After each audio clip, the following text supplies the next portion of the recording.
Hey guys, இந்த video அடுத்த மாதம் என்னென்ன மொபைல்ஸ் வரப்போகுது அப்படின்ற வீடியோ தான் இருக்க போகுது. ஆமாங்க, இப்போ நம்ம ஒரு இந்த 2024ஓட கால் பகுதியை கடந்துட்டோம்.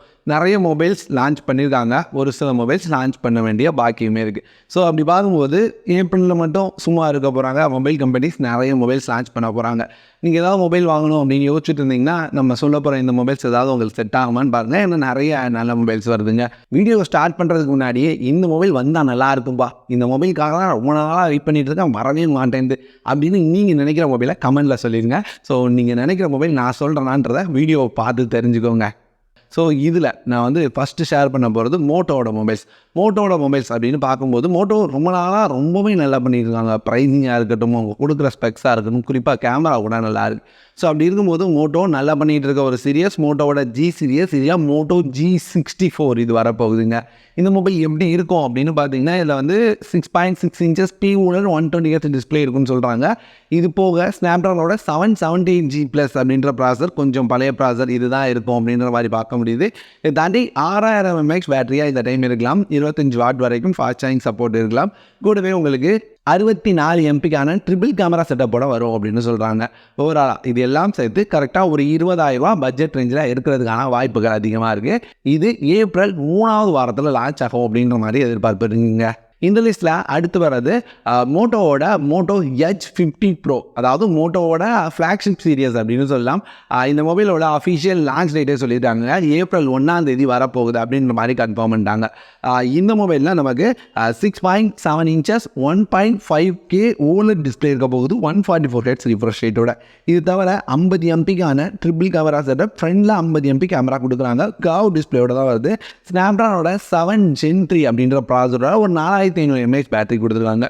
இந்த மொபைலில் ஒயர்லெஸ் சார்ஜிங் இருக்கிறதுக்கான வாய்ப்புகள் அதிகமாக இருக்குது. இங்கே 4500 mAh பேட்டரி அப்படின்றனால கண்டிப்பாக ஒரு 80 வாட் மேலே ஃபாஸ்ட் சார்ஜிங் சப்போர்ட் இருக்க வாய்ப்பு இருக்குது. இந்த ப்ராசர் மட்டும் 7 Gen 3 கொடுத்துருக்காங்க. என்ன கதை அப்படின்னு தெரியலங்க.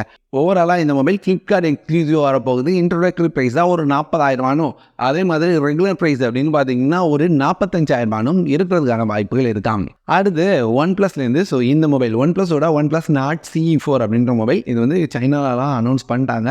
ஸோ அதனால் இந்த மொபைலை பார்த்தினா ஆல்மோஸ்ட் எல்லா டீட்டெயிலுமே நமக்கு தெரியுங்க. இந்த மொபைலும் அப்படின்னு பார்த்தீங்கன்னா கண்டிப்பாக ஏப்ரலில் லான்ச் ஆக போகுது. ஏப்ரல் 1 அப்படின்ற மாதிரி இந்தியாவில் அஃபிஷியலாக கன்ஃபார்ம் பண்ணியிருக்காங்க. இந்த மொபைல் இந்தியாவில் ஒரு 120Hz AMOLED டிஸ்பிளேயோட தான் வரும். ஸ்னாப்ட்ராகனோட 7 Gen 3 அப்படின்ற ப்ராசர், இதுக்கு முன்னாடி பார்த்தா சேம் ப்ராசர் தான் இதுலேயும் யூஸ் பண்ணுறாங்க. ஒரு 50 MP dual camera setup, 5500 mAh battery, 100 வாட்கான ஃபாஸ்ட் சார்ஜிங் இருக்கும் அப்படின்ற மாதிரி பார்க்க முடியுது. ஸோ இது எந்த அளவு உண்மை அப்படின்னு தெரியலங்க. ஸோ 100 வாட் கொடுத்தாங்க அப்படின்னா ரொம்பவே நல்லா இருக்கும். இந்த மொபைல் அப்படின்னு பார்த்தீங்கன்னா இந்தியாவில் வரும்போது ஒரு 25,000 30,000 வரைக்கும் ப்ரைஸ் இருக்க வாய்ப்பு இருக்குது. ஏன்னா OnePlus ஸ்பெக்ஸ் அதிகப்படுத்திருக்காங்க. ஸோ ப்ரைஸ் அதிகப்படுத்துறதுக்கான வாய்ப்புகள் அதிகமாக இருக்குது. ஸோ ஏப்ரல் 1 வருது. இதே மாதிரி இன்னொரு மொபைல் லீக்ஸாக மட்டும் இருக்குது, என்னால் கன்ஃபார்மாக சொல்ல முடியல. இது OnePlusஓட OnePlus Nord 4. நம்ம Nord CE4 பார்த்தோம், இது Nord 4. இந்த Nord 4 அப்படின்னு பார்த்தீங்கன்னா அப்படியே CE4 மாதிரி தான் இருக்குது. இதுலேயும் 120Hz AMOLED டிஸ்பிளே தான். இதுலேயுமே ஒரு 100 வாட்கான ஃபாஸ்ட் சார்ஜிங் சப்போர்ட் தான். ஆனால் என்ன சேஞ்ச் ஆகுது அப்படின்னு கேட்டிங்கன்னா ப்ராசருங்க. இதில் ஸ்னாப்ட்ராகனோட 7 Gen 3+ கொடுக்க போகிறோம் அப்படின்ற மாதிரி சொல்லியிருக்காங்க. ஸோ ஓவராலாக இந்த 2 மொபைலும் லான்ச் ஆக வாய்ப்பு இருக்குது. இதில் OnePlusஓட Nord CE4 கண்டிப்பாக லான்ச் ஆயிரும். 1 கன்ஃபார்ம் பண்ணிட்டாங்க. இந்த லிஸ்ட்டில் அடுத்து வர்றது சாம்சங்கோட M55. சாம்சங்கோட M சீரிஸ், அதுவும் M50 சீரிஸ் அப்படின்னு பார்த்தீங்கன்னா ரொம்பவே நல்ல மொபைல்ஸை தந்துட்டு இருக்காங்க. குறிப்பாக கேமரா சென்ட்ரிக்காக பார்க்கும்போது தாறுமாறான மொபைல்ஸாக நிறைய இடங்கள்ல இருந்திருக்கு. ஸோ அதனால் M55க்கான எதிர்பார்ப்பு அதிகமாக இருக்குது. இந்த எதிர்பார்ப்புக்கு ஏற்ற மாதிரி ஓரளவுக்கு ஸ்பெக்ஸும் இருக்குது. இந்த மொபைலில் 6.6 இன்ச்சஸ் 120Hz AMOLED டிஸ்பிளே கொடுக்கலாமா. ப்ராசருக்கு ஸ்னாப்ட்ராகனோட 7 Gen 1 கொடுக்கலான்னு பார்க்க முடியுது. இந்த பேட்டரிக்கு 5000 mAh பேட்டரி இருக்கும். நீங்கள் ஃபாஸ்ட் சார்ஜிங் 45 வாட் வரைக்கும் இருக்கிறதுக்கு வாய்ப்பு இருக்குது. 25 45 அப்படின்ற மாதிரி பார்க்க முடியுது. கேமரா 64 MP OIS கேமரா இருக்கும் அப்படின்ற மாதிரி கன்ஃபார்ம் பண்ணியிருக்காங்க. ஸோ ஓவராலாக இந்த மொபைல் அப்படின்னு பார்த்தீங்கன்னா இது கொஞ்சம் பழைய ப்ராசரோட ஸ்னாப்ட்ராகன் 7 Gen 1ஓட தான் வருது.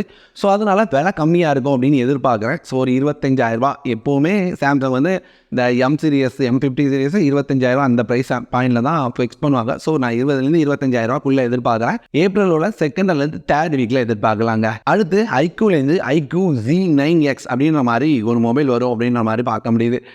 இந்த மொபைல் அப்படின்னு பார்த்தீங்கன்னா 144 Hz ரிஃப்ரெஷ் ரேட்டில் டிஸ்பிளே கொடுக்குறாங்க. ஆனால் வந்து எல்சி டிஸ்பிளே தான் கொடுக்குறாங்க. ஐக்யூ அதிக டைமில் ஒரு நல்ல ரிஃப்ரெஷ் ரேட் கொடுத்துட்டு எப்போ பார்த்தாலும் எல்சி டிஸ்பிளே கொடுத்து வச்சிடறாங்க. இது தவிர ஒரு 6000 mAh பேட்டரி 80 வாட் வரைக்கும் சார்ஜ் இருக்கலாம். 50 MP கேமரா ட்ரிபிள் கேமரா செட்டப்போட ஸ்னாப்டிராகன் 7 Gen 1 அப்படின்ற ப்ராசரோட வரப்போகுது. ஸோ இங்கே ஐக்யூ வந்து சாம்சங் மாதிரி கிடையாதுங்க. 7 Gen 1 கொடுத்துட்டாங்கன்னா கண்டிப்பாக விலையை கம்மி பண்ணிடுவாங்க. ஐக்யூ Z9X ஒரு நல்ல மொபைல் மாதிரி தெரியுது. நான் வந்து ஒரு 20,000 ரூபாய்க்கும் கீழே எதிர்பார்க்குறேன். 15லேருந்து ஒரு 18க்குள்ளே ஐக்யூவோட Z9X எதிர்பார்க்கலாம். இது வந்து மிட் ஏப்ரலில் வரப்போகுது. இந்த லிஸ்ட்டில் அடுத்து வருது விவோவோட Vivo T3X. Vivo T3X ஐக்யூவோட Z9X மாதிரி இருக்கும் அப்படின்னு பார்த்துட்டுனா நான் அப்படி இல்லைங்க. இந்த மொபைல் வந்து 6.67 inches 120 Hz எல்சி டிஸ்பிளேயோட வருது. இது தவிர அப்படின்னு பார்க்கும்போது இவ்வளோ நேரம் நம்ம ஸ்னாப்டிராகன் ப்ராசர் தான் பார்த்துட்டு இருந்தோம். இவங்க மீடியாடெக் 7020 அப்படின்ற ப்ராசர் யூஸ் பண்ணுறாங்க. 64 MPக்கான ட்ரிபிள் கேமரா செட்டப் இருக்க போகுது. கூடவே ஒரு 5000 mAh பேட்டரி 44 வாட்கான ஃபாஸ்ட் சார்ஜிங் சப்போர்ட்டோட வரும் அப்படின்ற மாதிரி பார்க்க முடியுது. இது வந்து ஏப்ரல் 3வது வாரத்தில் நம்ம எதிர்பார்க்கலாம். எனக்கு தெரிஞ்ச ப்ரைஸிங் அப்படின்னு பார்க்கும்போதும் இதுவும் வந்து ஒரு 15,000 ரூபா ப்ரைஸ் பாயிண்டில் வரப்போகிற மொபைலாக இருக்கணும். ஏன்னா 7020 அந்த ப்ரைஸிங்கில் தான் நம்ம பார்த்துட்ருக்கோம். 15லேருந்து 18க்குள்ளே. ஸோ அந்த ப்ரைஸிங்கில் நம்ம எதிர்பார்க்கலாம். அடுத்து இன்ஃபினிக்ஸ் நோட் 40 சீரியஸ். இதை பற்றி என்ன சொல்கிறது, இன்ஃபினிக்ஸ் தாறுமாறு பண்ணிகிட்டு இருக்காங்க. அதுவும் ஸ்பெக்ஸில் அவங்க ஆன் பேப்பர் ஸ்பெக்ஸில் தாறுமாறு பண்ணிகிட்டு இருக்காங்க. மொபைலில் யூஸ் பண்ணி பார்க்கும்போது தான் நல்லா இருக்க மாட்டேங்குது. ஆனால் ஸ்பெக்ஸ் வைஸ் தாறுமாறு பண்ணிட்டு இருக்காங்க. ஸோ அந்த வரிசையில் இன்ஃபினிக்ஸ் நோட் 40 ப்ரோ அப்படின்ற மாதிரி 2 மொபைல் வரப்போகுது. ரெண்டுமே ஆல்மோஸ்ட் ஒரே மாதிரி தான் இருக்க போகுது. இங்கே நோட் 40 அப்படின்னு பார்த்தீங்கன்னா உங்களுக்கு வந்து 6.78 inches full HD plus 120 Hz AMOLED display கொடுக்குறாங்க. இது வந்து கர்வ் டிஸ்பிளே வருது. குறிப்பாக கார்னிங் ஒரு கிளாஸ் ப்ரொடக்ஷன் இருக்குது. அது தவிர அப்படின்னு பார்க்கும்போது இதில் வந்து மீடியாடெக் டிமென்சிட்டி 7020 அப்படின்ற ப்ராசர் 108 MP கேமரா வித் OS சப்போர்ட்டோட கொண்டு வராங்க. குறிப்பாக 5000 mAh பேட்டரி கொடுத்து 70 வாட்கான ஃபாஸ்ட் சார்ஜிங் சப்போர்ட் கொடுத்துருக்காங்க.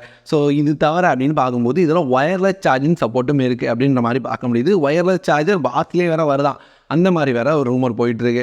இதெல்லாம் ஏன் பெருசாக சொல்கிறேன் அப்படின்னு பார்த்தீங்கன்னா இதனோட ப்ரைஸிங்கை 20,000 ரூபா ப்ரைஸில் இருக்கும் அப்படின்ற மாதிரி பார்க்க முடியுது. இதுவே ப்ரோ வேரியன்ட் போயிட்டிங்கன்னா ப்ரோ வேரியன்ட் சேம் ஸ்பெக்ஸ் தான், எந்த வித சேஞ்சும் இல்லை. ஆனால் அதில் வந்து 4500 mAh பேட்டரி உங்களுக்கு 100 வாட்கான ஃபாஸ்ட் சார்ஜிங் சப்போர்ட் இருக்கும் அப்படின்ற மாதிரி பார்க்க முடியுது. ஸோ ஓவராலாக 2 மொபைலுமே ஆன் பேப்பரில் தாறுமாறு மொபைல் மாதிரி தெரியும். குறிப்பாக 20-25,000 ரூபா ப்ரைஸ்க்குள்ளே வந்தது அப்படின்னா கண்டிப்பாக சூப்பராக இருக்குங்க. இது தவிர போகோலேருந்தும் ஒரு மொபைல் வரும் அப்படின்ற மாதிரி எதிர்பார்ப்பு இருக்குது. கண்டிப்பாக போகோலேருந்து வரப்போகிற மொபைல் ஒரு ஹையான ஸ்பெக்ஸோட கொஞ்சம் கம்மி ப்ரைஸில் வரும் அப்படின்ற மாதிரி சொல்கிறாங்க. உதாரணத்துக்கு ஸ்னாப்டிராகன் 8 Gen சீரியஸ் ப்ராசரோட வரும் அப்படின்ற மாதிரி லீக்ஸ் போயிட்டுருக்கு. அது வந்து எந்த அளவு உண்மை அப்படின்றது தெரியல அப்படின்றதால அதை பற்றி சேர்க்காம விட்டுட்டாங்க. இது எல்லாம் தான் ஏப்ரலில் லான்ச் ஆக போகிற மொபைலாக இருக்குது. நீங்கள் இதில் எந்த மொபைலுக்கு வெயிட் பண்ணிட்டு இருக்கீங்க அப்படின்றத கமெண்ட்டில் சொல்லுங்கள். அதே மாதிரி எந்த மொபைலை நான் மிஸ் பண்ணியிருக்கேன் நீங்கள் வரும்னு நினச்சதை அப்படின்றதையும் கமெண்ட்டில் சொல்லுங்கள். பார்த்து தெரிஞ்சுக்க ரொம்பவே ஆவலாக இருக்கேன். இந்த வீடியோ இதோட முடியுது. வேறு ஒரு நல்ல வீடியோவில் உங்களை பார்க்குறேன்.